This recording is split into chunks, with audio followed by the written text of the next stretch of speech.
Hey, welcome back to Don't Burn Dinner. So our last episode, we did beef stew and it didn't come out so great. So in hindsight, I think I used a little bit too much water, not enough salt, so it was a little bit bland. But one thing I never do is I never waste food. So I'm very big on leftovers and reusing them. So we're gonna piggyback off of yesterday for me, but the last episode where we did beef stew. So take that beef stew, and I'm going to show you guys how to make a leftover pie with it. A staple I always keep in my freezer are just like these freezer pie crusts. There's two that come in a package. So I'm going to show you how to just do a cool recipe with just one of these pie crusts. I always keep canned soup, like cream of mushroom, cream of chicken, just for this particular reason. It's the easiest dinner that you can make with your leftovers. I'm going to do heavy cream. You can do milk. I'll do heavy cream this time just because this was so bland. I want to bring a little bit of flavor into it. And then I've got store-bought potatoes. We're going to put that on top of the shepherd's pie. So we are doing a leftover shepherd's pie today. So we're taking just one of the two pie shells in here, and I'm going to put this back in the freezer. Into the oven. This is going to go while we're preheating. You don't have to do this. You can just cook it for longer, but I found that it makes it so much faster. Now I'm going to get a giant mixing bowl and get everything together. What are you doing, boss? This is the stew from the last episode, and what I'm going to do is I'm just going to pick out all of the good stuff that I want inside that shepherd's pie.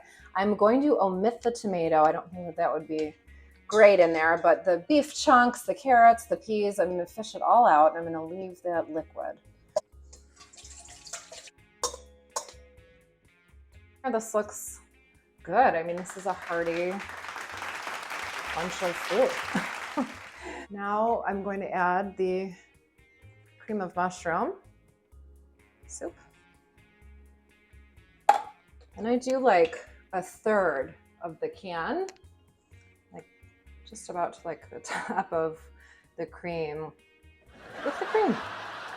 And I throw that in there. I'm going to add a bit of salt. Those store-bought potatoes are super salty, so you don't want to add too much. Okay, so this is ready, and now we just wait on the pie shelf for the preheating. See, and you can always taste it, it's just going to be cold. This is your finished product. There's nothing that's not cooked in here. Good. Our preheat timer alarm thing just went off. So I'm going to pull out that pie shell, and look at, see, it's already puffing up. See, we don't have time to wait for this dough to cook. Because once you put everything on it, it takes forever. So I just do it like this, it's a little bit quicker.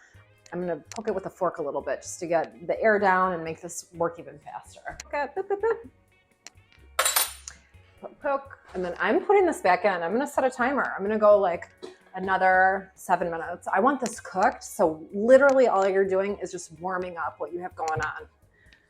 And I learned to do a lot of cake decorating. This is just a tip. But you just kind of cut like a little itty bitty triangle right off. And you push it through. So it's got to be smaller, and you want to kind of like push it. So you've got this. I'm going to prep this bag. So this is just a Ziploc bag, a big one. It's a 2-gallon one because I don't have any of the gallons, but we're going to fill this, and it's going to be a piping bag. Basically, we've got a homemade piping bag. So I'm going to put those mashed potatoes in. Got it all down my arm. This might not work. It's going to work. So you can do a light twist. And then you're going to use your palm to kind of, is that going to work? It might. It's going to take a minute because it's cold, but this might do exactly what I'm hoping for. Let's see, look at, so we're going to get a little bit of effect. Worst case, if it doesn't, at least I just taught you guys like how to make a homemade piping bag. So we're starting to smell the pie throughout the house. That's how you know that things are starting to bake a little bit. It's a little, a good tip to remember. When you start to smell it, pay attention. So here we are. Ooh, yeah. You see that? So now we've got a little toasty pie crust. So you don't have to wait so long for it to cook. Now we are really just warming up all the other food that's going inside. So easy. Now we just dump our mixture, our beef stew, our heavy whipping cream, and our soup inside. And look at that, it's all gonna fit in. We have a nice hearty dinner twist, and then we apply pressure. Oh.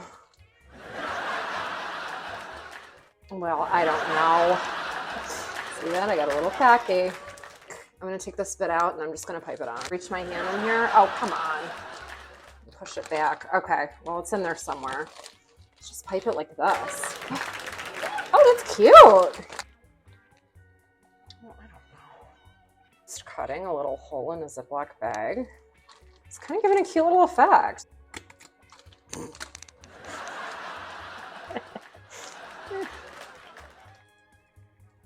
And then I'm gonna put this back in. I'm gonna put it in for like 20 minutes. Yes, but you'll see what color it is, and now we want all of our peaks to kind of brown a little bit. It would help if I open the stove, don't you think? Or the oven, whatever it says. Okay, so the natives are getting restless in the other room. They're just like crying for dinner. So we are gonna pull it out a little bit early. It went in for 25 minutes all in, okay?